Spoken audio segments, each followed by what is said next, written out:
Զրուցում ենք Հայաստանի Հանրապետական կուսակցության գործադիր մարմնի անդամ Գագիկ Մինասյանի հետ։ Պարոն Մինասյան, դուք չեք մասնակցելու ընտրություններին, բայց հայտարարել եք, որ աջակցություն եք հայտնելու ընդդիմությանը։ Կխնդրեմ ասեք, թե այս նախընտրական process-ներում ինչպես է արտահայտվելու ձեր աջակցությունը ընդդիմությանը։ Տեսեք, երբ որ դուք ասում եք, որ մենք ընտրություններին չենք մասնակցելու, դա երկու ձևով կարելի է հասկանալ։ Մենք իհարկե չենք լինելու ընտրական ցուցակներում։ Մեզ համար որևէ ընտրող ձայն չի տալու։ Բայց այս ամբողջ ընտրական process-ին մենք իհարկե մասնակցելու ենք։ Մենք մասնակցելու ենք մեր քարոզչական գործունեությամբ, մենք մասնակցելու ենք մեր ընտրողներին հորդորելու, որպեսզի նրանք գնան անպայման մասնակցեն այդ քվեարկությանը, մենք մասնակցելու ենք, որպեսզի այնպես անենք, որպեսզի իշխանությունները հանգիստ չկարողանան իրենց չարագործությունները անեն, դրակեղծիքներ անեն, ընդ որում դա վերաբերում է ոչ միայն նախընտրական շրջանին, այլև քվեարկության օրը, քվեարկությունից հետո։ Այնպես որ ընտրություններին մասնակցել, մենք մասնակցում ենք որպես քաղաքական ուժ, ուղղակի չենք մասնակցում այն առումով, որ մենք ներառված չենք լինի ընտրական ցուցակներում։ Եվ այսինքն որևէ հստակ ուժի կոնկրետ աջակցություն չի լինելու։ Ճիշտ հասկացա։ Տեսեք, մենք մեր կուսակիցներին, մեր համախոհներին կոչ ենք արել, որպեսզի իրենց ձայնը տան ընդդիմությանը։ Բայց ինչն է այստեղ շատ կարևոր, մենք բազմաթիվ հարցումներ ենք արել եւ գիտենք, որ մեր ընտրազանգվածը խիստ քաղաքականացված ընտրազանգված է։ Դրանք մարդիկ են, ովքեր 7 տարիների ընթացքում միշտ դիմակայել են այս իշխանությունների վայրագ նշումներին,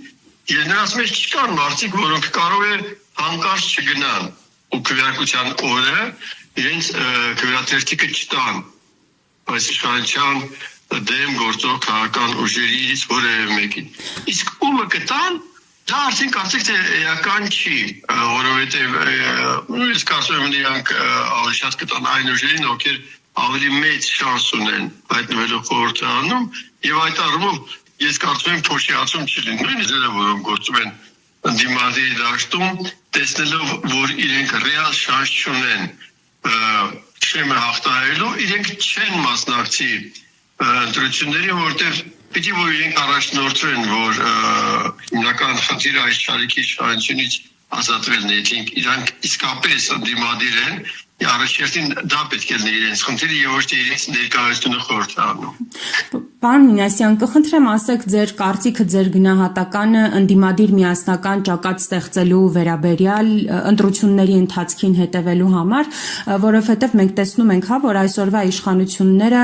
ամեն ինչ անում են եւ ամեն ինչի պատրաստ են նորից վերընտրվելու համար։ Տեսեք, դուք չափազանց կարևոր հարց եք բարձրացնում։ Ես կարծում եմ, որ դա ուղղակի անհրաժեշտ է։ Ընդ որում այդ ճակատը պետք է լինի ոչ թե ընտրական մի ցուցակով հանդես գալու, այլ ընդհանուր պլատֆորմ, որը կհավաստի մեր ընտրողներին, թե ինչպիսի անակնկալներ կամ ոչ անակնկալներ կարելի է սպասել այս կամ այն քաղաքական ուժից, կամ նույնիսկ այս կամ այն քաղաքական ուժի ներկայացուցիչ, որը կդառնա պատգամար, որտեղ նախորդ խորհրդարանների պատմությունը ուրիշ պետությունների խորհրդարաններում հայտնված ընդդիմադիր քաղաքական գործիչների պատմությունը ցույց է տալիս, որ լինում են դեպքեր, երբ նրանք հայտնվելով խորհրդարանում, պարզ ասած լքում են իրենց կուսակցությունը, լքում են իրենց քաղաքական դաշտը եւ հայտնվում են իշխանության ճամբարում, այս կամ այն ֆորմատով։ Եվ ճիշտ կլինի, ինչպես մեր կուսակցությունը առաջարկել է, որ բոլոր ընդդիմադիր քաղաքական ուժերի առաջի 30 համարների ցուցակների առաջի 30 համարները ստորագրեն մի համաձայնագիր կամ ասենք թե մի հուշագիր, որը կհավաստեն մասին, որ իրենք երբեք չեն դավաճանի իրենց նախընտրական ծրագրին եւ երբեք չեն հայտնվի իշխանության ճամբարում դառնալով պատգամավոր։ Դա մեծ վստահություն կլինի, որ ընտրողները ձայն տալով այս կամ այն քաղաքական ուժին, նաեւ այդ քաղաքական ուժի դրացակում առաջի տեղերում հայտնված մարդկանց ձայն տալով համոզված կլինեն, որ նրանք չեն դավաճանի իրենց ընտրողների ձայներին, չեն դավաճանի այն խոստումներին, որ տվել են։ Սա իդեպ մեր կուսակցության առաջարկն է, բայց սա այս նախընտրական պայքարում մեր կուսակցության միակ առաջարկը չի, մենք ունենք բազմաթիվ այդպիսի առաջարկներ, որոնք թույլ կտան մեր ընդհանուր գործը, այս չարիքի իշխանությունից ազատվելու գործը շատ ավելի ինստիտուցիոնալ եւ շատ ավելի հավաստի դարձնել։ Պարոն Մինասյան, եւ ցուցակներն են արդեն հրապարակվել տարբեր քաղաքական ուժերի։ Այնտեղ կան մարդիկ, որոնք մեզ անծանոթ են, չենք ճանաչում, նոր դեմքեր են, բայց կան նաեւ մարդիկ, որոնց գործունեությանը նաեւ ազգային ժողովի նախորդ գումարումներից ենք ծանոթ։ Ինչ կարծիք ունեք այդ ցուցակների մասին, անունների մասին։ Ես չեմ կարծում, որ շնորհակալ գործ է դիմադիր քաղաքական գործչի կողմից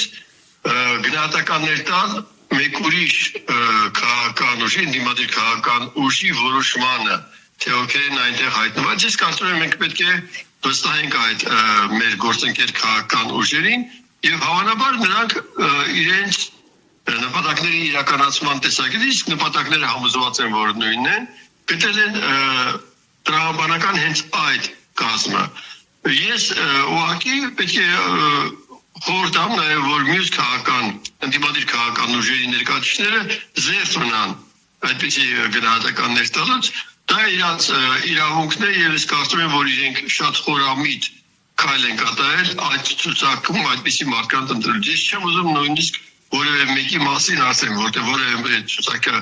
ոչ նայել եմ, ոչ էլ կուզենամ նայեմ։ Ինձ համար կարևոր է, որ այդ քաղաքական ուժը գնում է իշխանափոխության,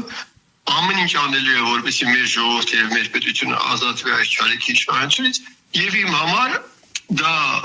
ուղենիշ է, որպեսզի ես կարողանամ պաշտպանեմ այդ քաղաքական ուժին։ Պարոն Մինասյան, նայեք, իշխանությունը այնուամենայնիվ չի հանգստանում եւ փորձում է սպառնալ, վիրավորել մյուս ընդդիմադիր տարբեր ուժերի, թիրախավորում է։ Օրինակ, Ուժեղ Հայաստանին է թիրախավորում, հենց իրենց համար ընտրական օրենսգրքում փոփոխություններ արեցին։ Նաեւ երեք էր Փաշինյանը ասում, որ նորմալ է դա, եթե իրենց թիրախավորեն, վիրավորեն, ուրեմն իրենք էլ կթիրախավորեն, իրենք էլ կվիրավորեն։ Սա ինչ է նշանակում, հա, մեր իրականությունի քաղաքական դաշտում։ Այս չարիքի իշխանությունից ամեն այլանդակություն կարելի է սպասել։ Ինչու եմ այդպես ասում։ Որտեղ դա եղել է 7-8 տարիների ընթացքում նրանց գործելավոճը։ Եվ այդ տեսակետից պետք չի զարմանալ։ Պետք է համոզված լինել, որ հենց այդպես էլ իրենք պահել են իրենց, եւ մենք պետք է հասկանանք լավ, իսկ մենք ընդդիմադիր դաշտում գործող քաղաքական ուժերս ունենք բավականին կամք, ունենք բավականին վճռականություն, ունենք բավականին գիտելիքներ, քաղաքացիական պարտականություն մեր պետության ու ժողովրդի առաջ, որպեսզի միավորվենք եւ խելամիտ ձևով պայքարենք այս իշխանության դեմ։ Առանց մտածելու, որ իրենք կարող են հանկարծ այս մի քայլից զերծ բերել։ Ոչ, իրենք ամեն ինչ անելու են, իր տերերի պահանջները եւ պատվերները կատարել են, որպեսզի այն ծրագիրը, որ իրականացնում են այս 7 տարիների ընթացքում, հասնեն իրենց ավարտին։ Մենք չպետք է մտածենք, որ իրենք կարող են այս կամ այն այլանդակայլին չգնալ։ Ոչ, իրենք ապացուցել են, որ գնացել են ու գնալու են։ Դա գիտակցելով մենք պետք է մեր հակակայլերը մշակենք ու իրականացնենք։ Ու իրականացնենք միացյալ ձևով։ Բոլորս միասին, որտեղ մեր նպատակը մեկն է։ Գոնե ես դրանում համոզված եմ։ Պարոն Մինասյան, եւ մայիսի 4-ից 5-ը Երևանում Հայաստան-ԵՄ Անդրանիկ գագաթաժողովն է տեղի ունենալու, եվրոպական երկրների տարբեր ներկայացուցիչներ են գալու Հայաստան, նախ դա ինչ է տալու մեր երկրին եւ օրինակ ակցիաներ նախապատրաստում եք, որ կլինեն եվրոպացիներին Հայաստանում այս վարվող քաղաքականության վատ դրսևորումներին ծանոթացնելու համար։ Շատ ճիշտ եք ասում, տեսեք, որ ասում եք ինչ են տալու, մենք արդեն կարող ենք փաստերով ասել, թե ինչ ենք տալու, ինչ են իրենք տալու։ Իրենք գալու են, որպեսզի պաշտպանեն այս չարիքի իշխանությանը։ Դրա համար իրենք բազմաթիվ հայտարարություններ են արել եւ կարծում եմ այստեղ էլ կգան, որպեսզի ժողովրդի աչքին թոս փչեն։ Բայց դա այն եվրոպական իշխանություններն են, որոնք նպաստեցին, որ այս չարիքի իշխանությունը կարողանա իր վայրագությունները կատարել հայ պետության, հայկական պետության եւ հայ ժողովրդի նկատմամբ։ Եվ հիմա գալու են, որպեսզի նպաստեն, որ ինքը վերարտադրվի։ Մենք պետք է ցույց տանք այն այլանդակությունները, որոնք հարիր չեն եվրոպական մշակույթին, հարիր չեն ժողովրդավարությանը, թե ինչպես իրենք ասպատակում են մեր մշակույթը, ասպատակում են մեր հայաստանյաց առաքելական սուրբ եկեղեցին, ինչպես քաղաքական գործիչներին են կալանավորում, ինչպես մեր եկեղեցու վեհապարին են անվանարկում։ ընդ որում դա անում են ամենաստոր ձևերով, ահաբեկելով տարբեր կաթողիկոսների եւ այն մարդիկ, ովքեր ընկնում են այդ ծողակի մեջ, իսկապես իրենք հետո նույնիսկ զղջում են ու հետ են կանգնում այդ քալից։ Այդ ամեն ինչը պետք է ներկայացվի, ինչպես ասենք թե 18 տարեկան երեխային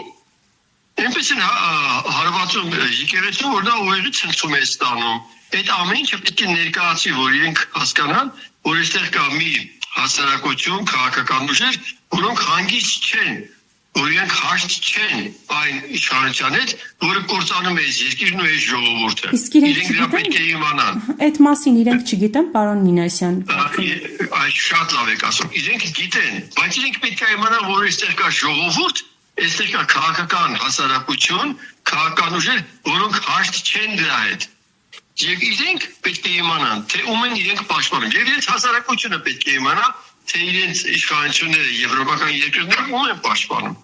Դա շատ կարևոր է։ Դա հենց ցանկացած երկրի ընդդիմության գործիքն է եւ պարտականությունը, որպեսզի եվրոպական մշակույթը կրող եւ եվրոպական քաղաքականությունը ներկայացնող քաղաքական ուժերին ասի թե ում են իրենք պաշտպանում։ Առանց դրա պայքարը հնարավոր չի, դա մեր պայքարի կարևորագույն թիրախներից մեկն է, որպեսզի տերերը իմանան, թե ում են իրենք պաշտպանում եւ հասկանան, որ հասարակությունը այդ երկրի հաշտ չի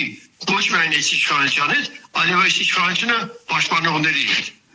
Պարոն Մինասյան, եւ այսպես ամփոփելով խոսեցինք, թե ինչ պետք է անի ընդդիմադիր դաշտը, որը պետք է լինի իր հիմնական նպատակը, թիրախը այս իշխանություններին հեռացնելը, եւ կուզեմ իմանալ, ինչ մտքով պետք է Հայաստանի Հանրապետության քաղաքացին գնա հունիսի 7-ին ընտրության եւ իր անելիքը որպես հասարակություն, որը պետք է լինի։ Մեր հասարակության յուրաքանչյուր անդամ պետք է հասկանա, որ այն խնդիրները, որ այս 7-8 տարի այս չարիքի իշխանությունը բերել է մեր պետության ու մեր ժողովրդի գլխին, դրանք շարունակվելու են, դրանք չեն վերջանալու։ Երբ իմ գործընկերները, ծանոթները ասում են, դե լավ ինչ եղավ, ես ասում եմ, տես հիմարություններ մի ասեք։ Այն ամեն ինչը, որ պետք է լինի, եթե հանկարծ Աստված մի արած, ես դրանք մնան իշխանության, նրանց նախորդ առանցները ծաղիկներ են թվալու ձեզ։ Պատուղները հետո եք ստանալու, եթե այդ չարիքի իշխանությունը մնա, Հայաստանն է դառնալու վիլայետ։ Եթե նախորդ անգամ Արցախը դարձավ Ադրբեջանի մաս, հիմա Հայաստանն է դառնալու Թուրքիայի վիլայետ։ Հետևաբար պետք է հասկանալ, որ սխալ ճանապարհից հետ կանգնելը պարտավորություն է ոչ միայն մեր համար, այլև նախորդ սերունդների եւ ապագա սերունդների համար։ Մենք պարտավոր ենք գնալ ու ոչ ասել այս չարիքի իշխանությանը։ Բավական է, որքան նա մեզ հալածեց, տառապացրեց, որքան տարավեց փորձությունների։ Եվ այդ բանը կախված է մի մարդուց, Հայաստանի մեկ ընտրողից։ Եթե բոլորը այդպես մտածեն, այդ դժոխքը կավարտվի։ Շնորհակալ եմ մեկնաբանության համար։